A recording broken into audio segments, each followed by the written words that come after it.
Hello guys, welcome to all of you on our YouTube channel or website.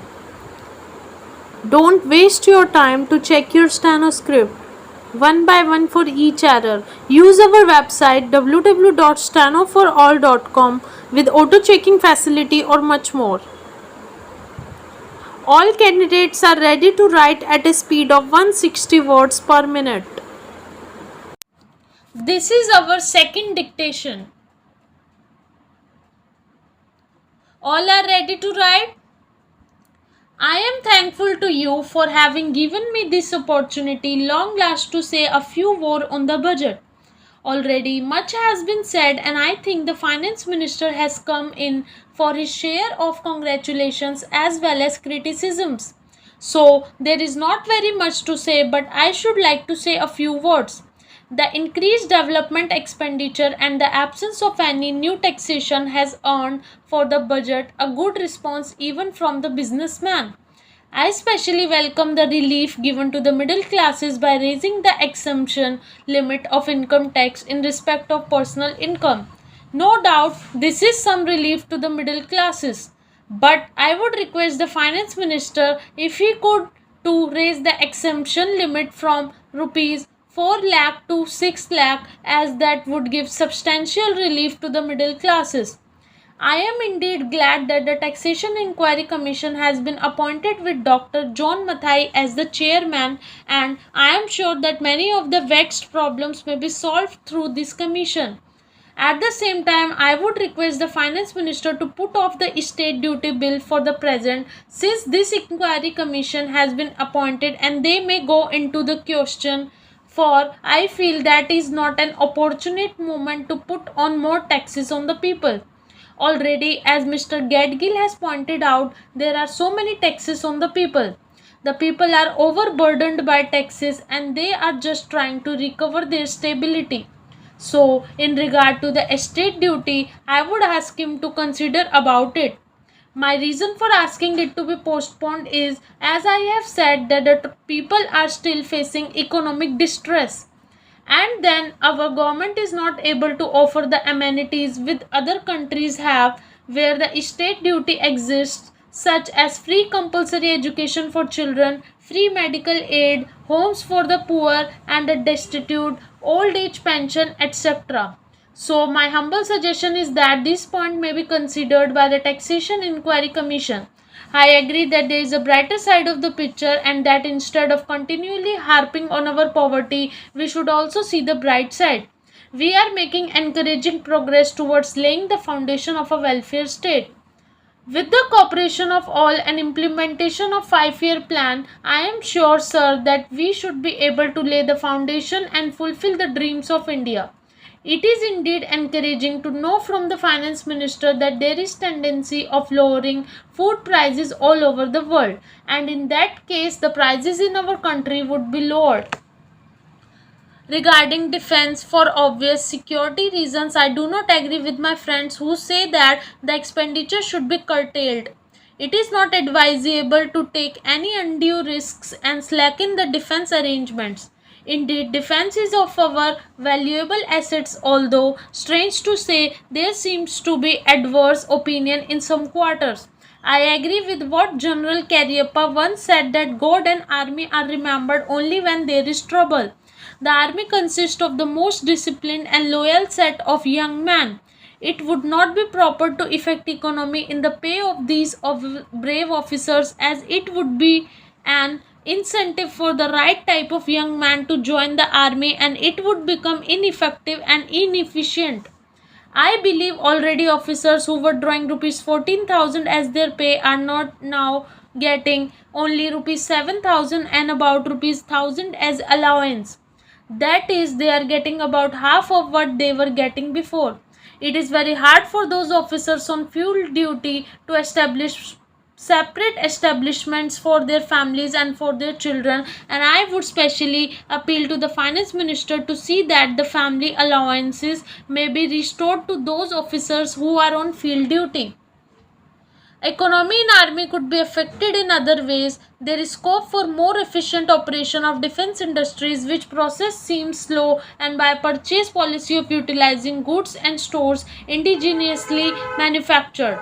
Preference should be given to country-made war materials such as could be produced here, and they would be cheaper than foreign made goods. I may also suggest that the armed forces who are not on field service or under any operational commitments could be utilized for giving military training to the youths in schools and colleges, which would teach discipline and loyalty. The university authorities should make military training as part of their compulsory education, just as they have adopted social, domestic, land political sciences. The National Cadet Corps is already inculcating military training in some universities such as Bombay and Calcutta. But if military training is made compulsory for our university students, it will go a long way. Sir, the Essential Commodities Act was passed 5 years ago, and when the minister yesterday came with an amending bill, we expected that he would give us a brief report on the working of this measure for the last few years. But unfortunately, we are kept in dark in regard to the exact working of the Act and the nature of the difficulties the minister is facing. Sir, as far as I know, many of the provisions of this enactment have been observed more in violation by his agents at the state level. The food minister may be very earnest, may be very able, and may be very anxious to see that the various provisions of the Act are implemented in the most effective manner at the state level. But unfortunately, his agents at the state level are not equally enthusiastic or equally anxious to observe the provisions of this enactment. The most important objectives of this is to control the supply and distribution of commodities and to maintain a stable level. In regard to both these aspects, I am afraid that the government has failed to realize the objectives in view. Some time passed when there was scarcity of food grains, attempts were made to make procurement from certain wholesale merchants and from rice mills. In my own state, I know of many instances of such procurement where, after making known that certain things had to be done and certain steps had to be taken by the merchant community, nothing was done later on by the government, when they found that these very orders of the government were violated.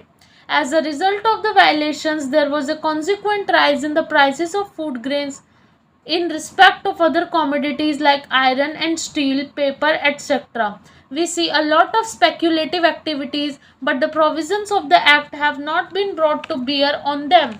Perhaps no case of prosecution was launched against those people who contravene the various provisions of the Act.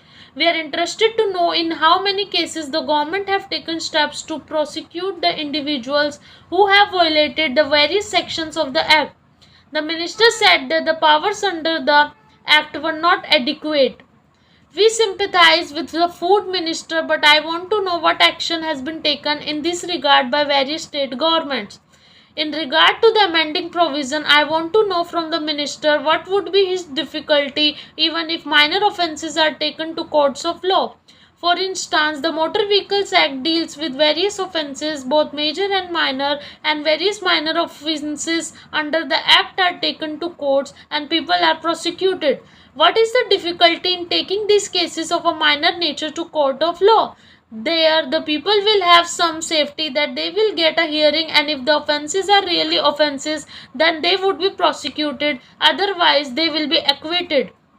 Here, the minister says that there should be security deposit. If there is a violation of a particular provision of the enactment, then the executive authority will have the power either to confiscate a part of the amount or the whole of the amount. We are clothing the executive authority with more powers. I do not grudge giving powers to the executive authority, provided they are used properly and effectively and not in the most fair manner. But unfortunately, there have been discriminations apart from the ineffectiveness of the various provisions.